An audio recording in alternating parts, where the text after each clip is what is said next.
လာပါရှင်။သမီးနာမည်ကတော့မန်နေချင်းလေးလည်းပဲဖြစ်ပါရဲ့ရှင်။သမီးကပညာနဲ့တော့ကိုပိုင်ထက်တန်းကျောင်းမှာ grade 10တက်ရောက်နေတဲ့ကျောင်းသူလေးပဲဖြစ်ပါရဲ့ရှင်။ပညာနဲ့တော့ကိုပိုင်ထက်တန်းကျောင်းဟာဆိုရင်မကွေးမြို့ရမျိုးအောင်10လမ်းမှာတည်ရှိပါရဲ့ရှင်။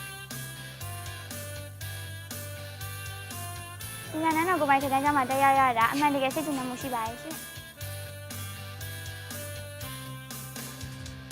ပညာနဲ့ကိုပိုင်ထက်တန်းကျောင်းမှာဝါရေးဆရာကြီးဆရာမကြီးတွေနဲ့ဆရာမမောင်များစွာနဲ့ထိရောက်စွာတင်ပြပေးပါရဲ့ရှင်။ကျောင်းရဲ့တင်ပြမှုပုံစံကအမှန်တကယ်ထိရောက်မှုရှိပါရဲ့ရှင်။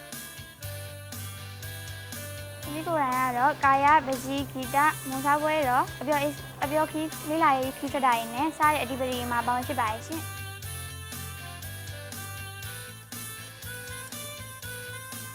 စာတင်နဲ့grade 9စာတင်နဲ့မှာ grade 9စာတင်နဲ့နေ့လယ်ပိုင်းလောက်မှာအပြော excursion ထွက်တာလေးကိုအမှတ်တရဖြစ်ပါရဲ့ရှင်။အကျဉ်းဆုံးစာတင်ချိန်ကတော့ဘောင်ချိန်ဖြစ်ပါရဲ့ရှင်။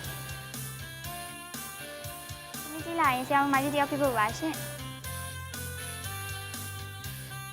ပညာနဲ့တော့ကိုပိုင်ထက်တန်းကျောင်းကြီးကိုလာတက်မဲ့တငယ်ချင်းတွေအားလုံးကိုဖိတ်ခေါ်ပါရဲ့ရှင်။